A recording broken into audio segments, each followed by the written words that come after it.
Selamat siang, perkenalkan nama saya Erni Sabu dengan NIM 1806040067. Di sini saya akan menjelaskan materi tentang sampling acak berkelompok dan sampling acak berlapis beserta dengan contoh-contohnya. Yang pertama, sampel acak kelompok. Sampel acak kelompok atau klaster sampel ialah sampel acak sederhana di mana setiap sampling unit terdiri dari kumpulan atau kelompok elemen. Seperti misalnya rumah tangga terdiri dari beberapa anggota rumah tangga, blok toko di pasar terdiri dari toko-toko dan lain sebagainya. Sampling kelompok lebih murah daripada sampling sederhana dan berlapis karena biaya untuk memperoleh kerangka sampling, yaitu daftar seluruh elemen populasi, sangat mahal, atau biaya untuk melakukan observasi meningkat sejalan dengan jauh antara elemen yang satu dengan elemen yang lain.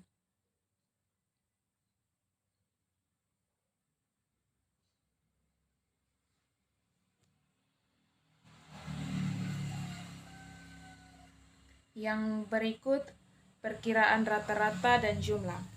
Seperti telah berkali-kali disebutkan, sampling kelompok ialah sampling acak di mana sampling unitnya merupakan kelompok atau kumpulan elemen. Oleh karena itu, perkira untuk rata-rata populasi sama dengan mu dan jumlah atau total sama dengan T, sama seperti sampling acak sederhana. Khususnya untuk rata-rata sampel sama dengan X bar, itu merupakan pemerkira untuk mu. Pemerkira atau estimator untuk mu dan T akan dibahas dalam materi kali ini dengan memperhatikan di mana N besar sama dengan banyaknya kelompok atau klaster dalam populasi, di mana kelompok yang terpilih. N kecil sama dengan banyaknya kelompok dalam sampel acak yang dipilih. MI sama dengan banyaknya elemen dalam kelompok I, di mana nilai I sama dengan 1, 2 sampai dengan N besar atau sama dengan populasi. M kecil bar sama dengan 1/N kali sigma I sama dengan 1 sampai N MI. Itu adalah rata-rata banyaknya elemen per kelompok dalam sampel. M besar sama dengan sigma I sama dengan 1 sampai N MI, yaitu banyaknya elemen dalam populasi. M besar bar sama dengan M per N, yaitu rata-rata banyaknya elemen per kelompok populasi. Dan XI sama dengan jumlah seluruh nilai observasi dalam kelompok I. Dan rumus untuk perkira mu itu menggunakan X bar K, di mana rumus X bar K sama dengan sigma I sama dengan 1 sampai N XI per sigma I sama dengan 1 sampai N MI.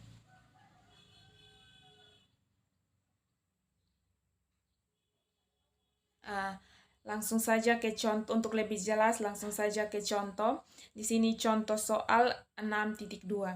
Dari contoh soal 6.1, setelah dipilih 25 kelompok, kemudian dilakukan penelitian, menanyakan penghasilan dalam satuan SMU, para remaja untuk setiap kelompok, kemudian menjumlahkannya. Berikut adalah hasil data penelitian berdasarkan data di atas buat perkiraan interval rata-rata atau mu dengan tingkat kepercayaan sama dengan 95%. Jadi sudah dibuat dalam kelompok.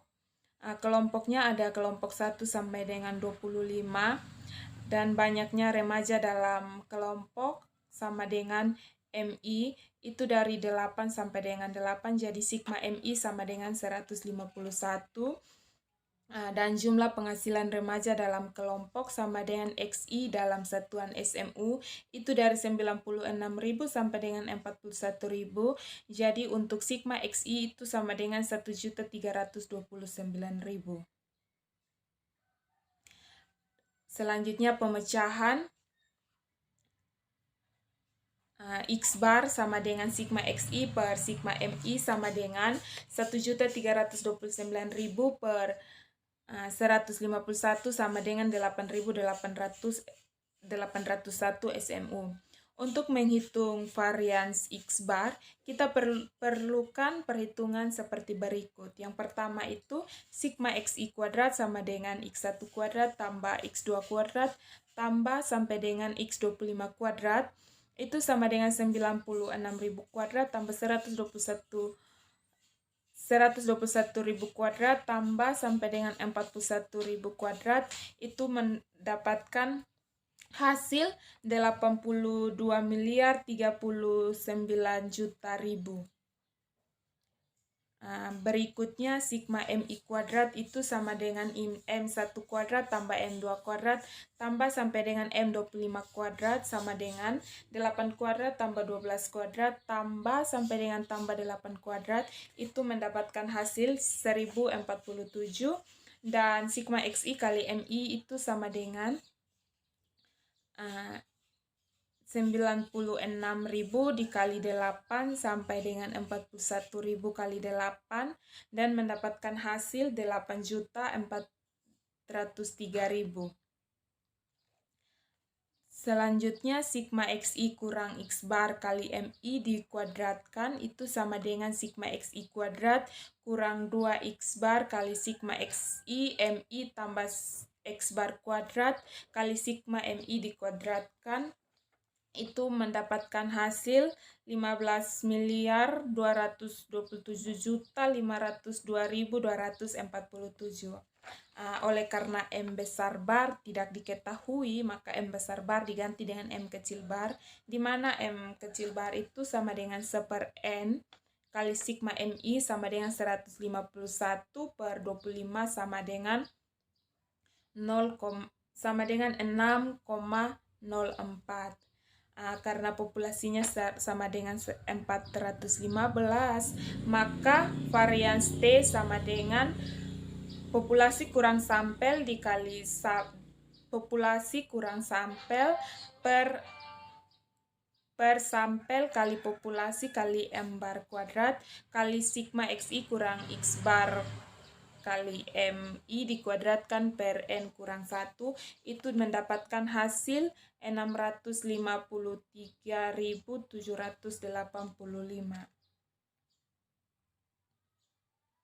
Dan mendapatkan nilai batas bawah itu X bar kurang 2 varians K sama dengan 7.184 dan nilai batas atas itu X bar tambah 2 varians K sama dengan 10.418. Jadi dengan tingkat kepercayaan sebesar 95%, maka diharapkan interval antara 7.184 SMU sampai dengan 10.418 SMU akan memuat rata-rata penghasilan para remaja yang sebenarnya. Contoh soal yang kedua yaitu contoh 6.3. Jika diketahui ada 2.500 orang remaja di kota yang sedang diteliti dan dengan menggunakan data dari contoh 6.2 yang baru saja dibahas, maka buat perkiraan interval jumlah penghasilan seluruh remaja di kota tersebut. Pemecah, langsung saja pemecahannya. Kita telah menghitung nilai X barnya itu mendapatkan 8.801 dan populasinya itu ada 415. Maka T-topi sama dengan X bar kali M sama dengan 8.801 kali 25.000 sama dengan 22.002.500 SMU. Karena M besar bar sama dengan M per N bisa dihitung, maka varians T-topi sama dengan varian X-topi kali M bisa dihitung dengan menggunakan M besar bar, bukan M.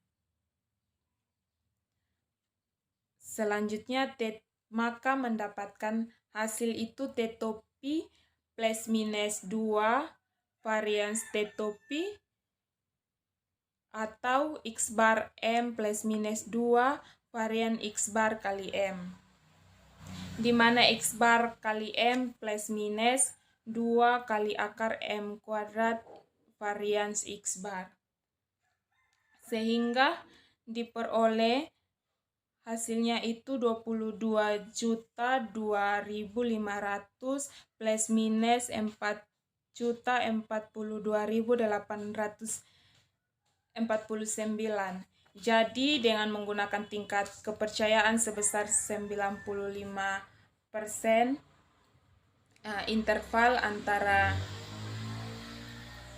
maka diperoleh interval antara 17.959.652 SMU sampai dengan 26.045.349 SMU akan membuat jumlah atau total penghasilan seluruh remaja di kota tersebut. Selanjutnya, sampling acak berlapis. Sampling acak berlapis ialah sampling di mana sampelnya diperoleh dengan cara yang pertama itu populasi dipecah atau dibagi menjadi populasi yang lebih kecil atau biasa disebut sebagai stratum. Yang kedua, pembentukan stratum harus sedemikian rupa sehingga setiap stratum homogen atau relatif homogen. Yang ketiga itu setiap stratum kemudian diambil sampel acak dan dibuat perkiraan untuk mewakili stratum yang bersangkutan. Dan yang keempat itu perkiraan secara menyeluruh diperoleh secara gabungan. Apabila populasi sangat heterogen, lebih baik kita menggunakan sampel acak berlapis daripada sampel acak berkelompok atau sampel acak sederhana, karena setiap stratum yang homogen atau relatif homogen, sehingga sampel acak yang diambil dari setiap stratum akan memberikan perkiraan yang dapat mewakili stratum yang bersangkutan. Alasan yang kedua itu karena biaya untuk pelaksanaan sampel acak berlapis itu lebih murah daripada sampling acak sederhana dan berkelompok. Dan alasannya yang ketiga karena perkiraan bisa dibuat untuk setiap stratum yang dapat dianggap sebagai populasi yang berdiri sendiri dan mungkin bisa dilakukan oleh seorang peneliti saja. Agar dapat dilakukan pembahasan secara umum, misalnya populasi yang heterogen, maka dibagi menjadi stratum. Jadi untuk rumus untuk populasi itu digunakan mu dan sigma kuadrat.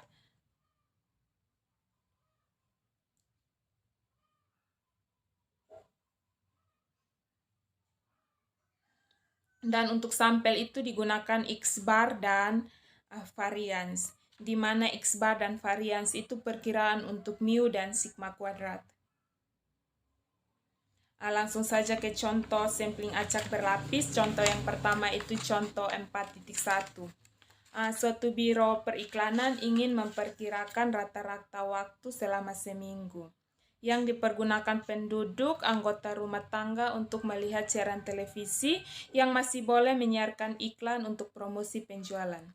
Penduduk sebagai populasi dibagi menjadi 3 stratum, yaitu stratum 1, yaitu penduduk yang tinggal dekat pabrik, stratum 2 itu penduduk yang tinggal dekat pertokoan, dan stratum 3 itu untuk penduduk yang tinggal di pinggiran kota. Maka seluruhnya ada 310 rumah tangga sebagai populasi, di mana stratum 1, 2, dan 3 masing-masing terdiri dari 155, 62, dan 93 rumah tangga. Untuk menghemat waktu, tenaga dan biaya biro periklanan hanya bermaksud meneliti 40 rumah tangga saja. Maka dari stratum 1, stratum 2, dan stratum 3 masing-masing akan dipilih sampel acak sebanyak 20, 8, dan 12 rumah tangga saja. Maka untuk menghitung, yang pertama itu kita menghitung X bar 1, X bar 2, X bar 3, dan varians 1, varians 2, varians 3. Pemecahan. Stratum 1 itu terdiri dari 20 rumah tangga, yaitu dari 35 sampai 34. Stratum 2 itu terdiri dari 8 rumah tangga, yaitu dari nomor 27 sampai 30. Dan stratum 3 itu terdiri dari 12 rumah tangga, yaitu dari 8 sampai 24. Untuk stratum 1, X bar 1 sama dengan 1/N1 kali sigma X1I sama dengan 1/20 kali X11 tambah X12 tambah X120 sama dengan 1/20 kali 35 tambah 43 tambah sampai dengan 34, itu dapat hasilnya 33,9. Dan varians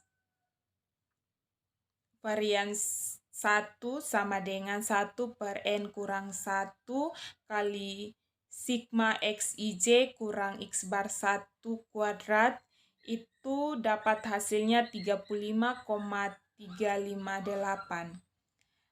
Selanjutnya stratum 2 itu rumusnya x bar 2 sama dengan 1/n2 kali sigma X2J sama dengan 1/8 kali X21 tambah X22 tambah sampai dengan X28, itu dapat hasilnya 25,125.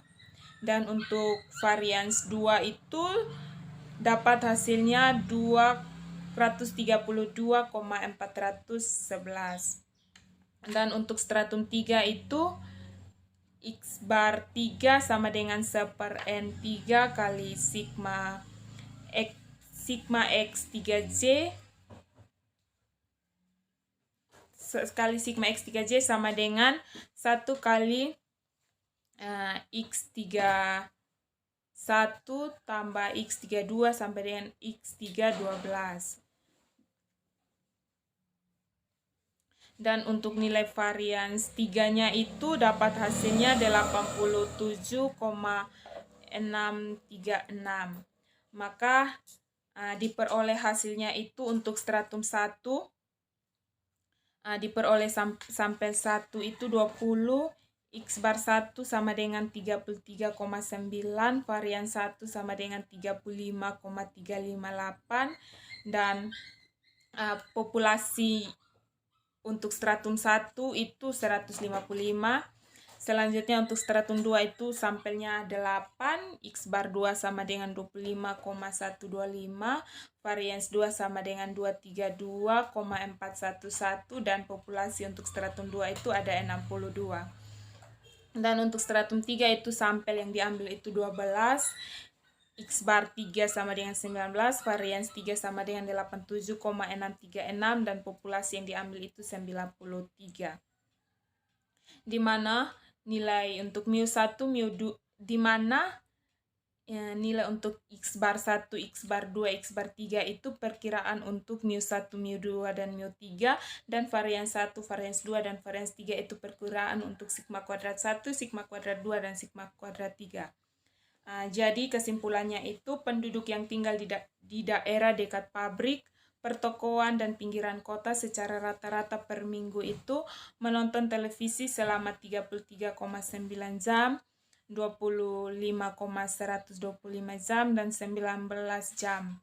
Dengan variansnya itu 35,358 jam, 232,411 jam, dan 87,636 jam. Untuk selanjutnya contoh yang kedua itu contoh 6.2. Berdasarkan dari contoh 6.1 yang baru saja dibahas, maka buatlah perkiraan interval rata-rata waktu untuk melihat siaran televisi dengan tingkat kepercayaannya itu sama dengan 95%. Untuk bagian A, untuk seluruh rumah tangga, B, untuk rumah tangga di lingkungan pertokoan.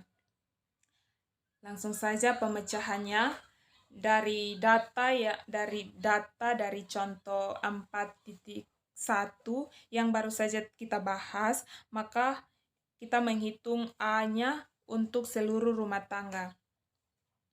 Untuk seluruh rumah tangganya itu rumusnya X bar ST sama dengan 1/n kali N1 X bar 1 tambah N2 X bar 2 tambah N3 X bar 3, itu dapat hasilnya 27,65. Jadi perkiraan rata-rata untuk melihat siaran televisi per minggu untuk seluruh rumah tangga itu gunakan rumus varian X bar ST itu sama dengan 1/N kuadrat kali sigma I sama dengan 1 sampai 3 NT kuadrat kali NI kurang kali ulangi perkiraan rata-rata waktu untuk melihat siaran televisi per minggu untuk seluruh rumah tangga itu digunakan rumus varian X bar ST sama dengan 1/N kuadrat kali sigma I sama dengan 1 sampai 3 NT kuadrat dikali populasi I kurang sampel I per populasi I kali varians I per NI. Dan mendapatkan hasilnya itu 1,97. Dan untuk nilai B sama dengan 2 varian X bar ST sama dengan 2,807. Jadi nilai batas bawahnya itu diperoleh 24,868 dan nilai batas atasnya diperoleh 30,482. Dengan menggunakan tingkat kepercayaan sebesar 95%, maka diharapkan rata-rata waktu melihat siaran televisi per minggu untuk seluruh rumah tangga itu sebesar 24,868 jam sampai dengan 30,482 jam dengan mendapatkan kesalahan sampling sebesar 2,807 jam. Yang berikut B untuk rumah tangga di lingkungan pertokoan. Dalam hal rumah tangga di lingkungan pertokoan merupakan stratum kedua sebagai populasi yang terdiri dari populasi 2 itu 62 dan sampel 2 itu sama dengan 8, maka X bar 2 itu sama dengan 1/N 2 kali sigma C sama dengan 1 sampai dengan NT kali X2 itu mendapat hasilnya itu 25,125 dan B sama dengan 2 varian X bar 2 itu dapat hasilnya 10,06 dan diperoleh nilai batas bawah itu sama dengan 15,065 dan nilai batas atas sama dengan 35,185. Jadi kesimpulan yang diperoleh itu dengan menggunakan tingkat kepercayaan sebesar 95%, maka diharapkan rata-rata waktu melihat siaran televisi per minggu untuk rumah tangga di lingkungan pertokoan antara 15,065 jam sampai dengan 35,185 jam dengan tingkat kesalahan sebesar 10,06 jam.